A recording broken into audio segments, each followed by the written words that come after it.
Hi, welcome to my channel. I'm Mrs. Ezine and today I'll be starting my series on seminar report writing. If you would like to watch this, stay tuned. Don't go anywhere.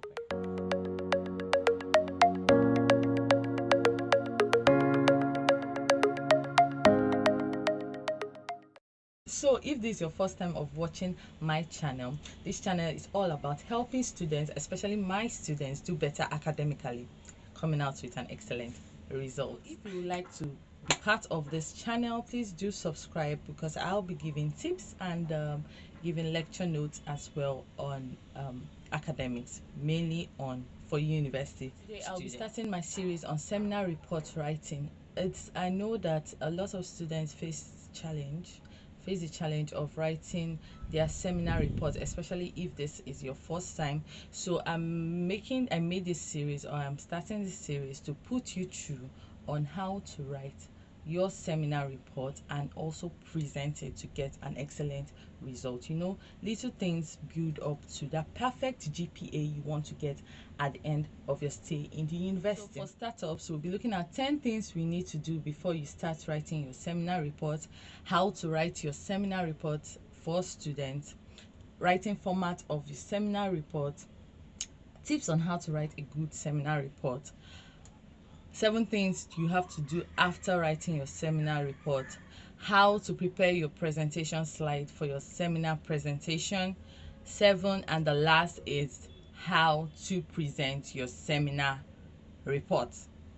Yeah, that's all, so that you can get that perfect. So for today's video, we're going to start with the first one: 10 things you need to know before you start writing your seminar report. A seminar report can be quite challenging, and so if you do not understand what it's all about, you will struggle, and at the end of the day, it will affect your The first thing you need to know is what is a seminar. So the seminar can be defined as a practical course which trains students on their research and presentation skills. Okay, it's usually part of the school curriculum.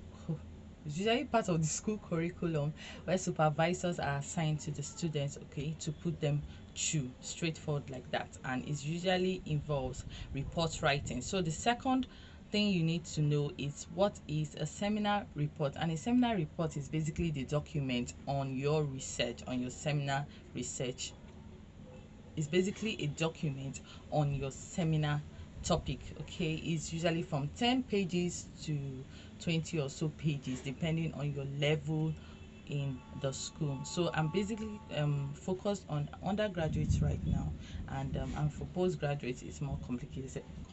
What do you want to write on? Okay, so you have to pick a topic that you have an interest in, okay, and you have to pick something that can add to what is already out there. Okay, so for example, there's coronavirus right now. There are several papers on coronavirus, so you can pick on something that you are interested in knowing about the virus, maybe people's behavior towards the virus, the vaccine that is coming out and all that. You can find something, because right now everybody's scared about coronavirus, so you can pick something related to that and make it your topic. Do you really understand what you're supposed to cover under that topic?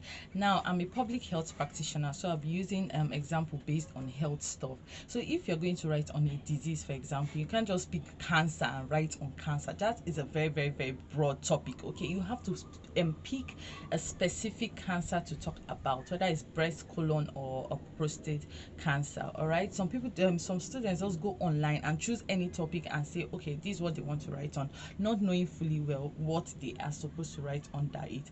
For disease, for example, there's a format for disease. When it comes to disease, you have to talk about what the disease is about, the concept, the epidemiology, the causes, the effects, the prevalence, and all that has to be written down there. If not, you will lose marks when it comes to writing a seminar report on that particular disease. The fifth thing you have to do is to check if you have enough materials on that topic, research materials. Okay, so you can go to Google Scholar, you can go to Google Books, you can check academic search engines such as PubMed Central, you can check articles online, different ones, to find out how many materials, research articles are on your topic.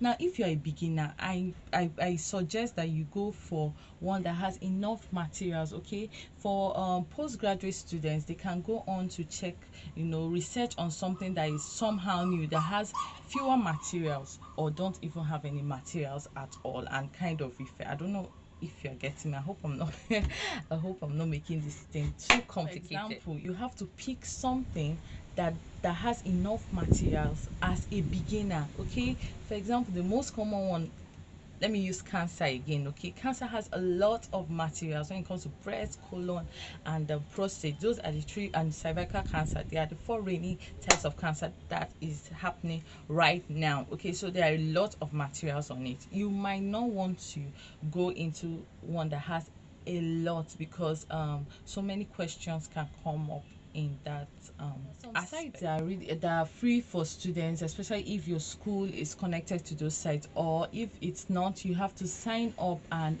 indicate, get a membership there, so that you can get articles on your topic. Okay, so please do not use materials that are not reliable. For example, Wikipedia. Don't just go to any site and just pick anything there.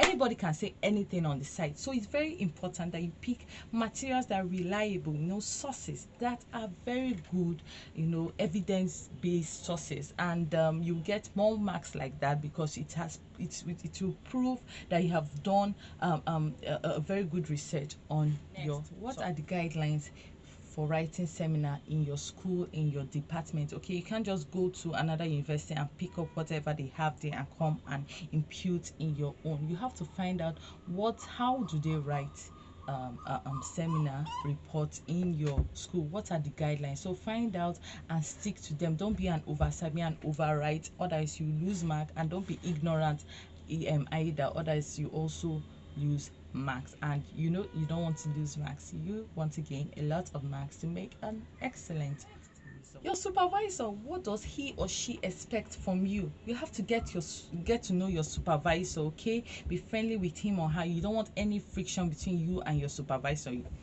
Supervisors are human beings, so they have their different behaviors. Okay, you have to get to know how do they want to meet with you. Is it every time they want to see you face to face, or do they want to go through social media networks, through Zoom, Facebook, and all that? Are they old enough? Are they nearer your age? How do you rapport with them? I hope you understand what I mean. Rapport. Do they want to meet with you? Is there any payment involved in anything? Do they want you to get research materials to show them first? All that, you have to get to know your supervisor. You can ask your senior colleagues about that, or you can ask your supervisor directly, or ask your colleagues as well, or the course representative about your supervisor, so that you can have the best rapport with him. Do you intend to write your seminar report? Some students are just used to using pen and jotting down on their books and giving someone else to type for them. So you have to make sure that whoever is typing your report does it well, is using the right format in typing that report. And you also have to save whatever you are writing. Okay, so most students lose their document and have to start all over again. So you have to have backup. Okay, you have to have backup on your laptop, backup on your phone, and the best backup of all is the internet, through Dropbox, your email. I usually have I have 2 email addresses, so I use one email to send to the other, and it's forever in my inbox, okay, or outbox, whichever way you look at it. Plagiarism.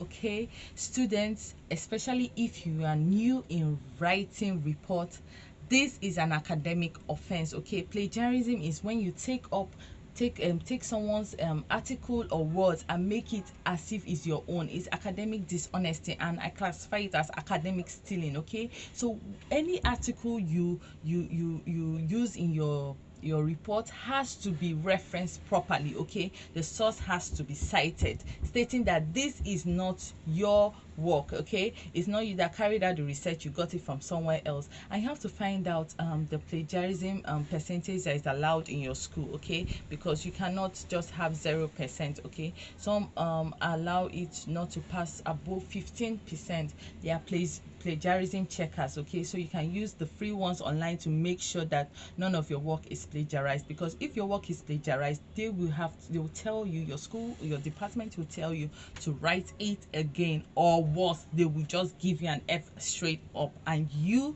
don't want that. On our list today is do you want to publish your report? Okay, so this is not compulsory. Okay, if you want to go further and publish your seminar report, it can be done. You just have to find out the right journal to do so. Okay, you have to also know their guidelines, but make sure that you research properly, because this is not just school work again. Okay, so you are taking it further.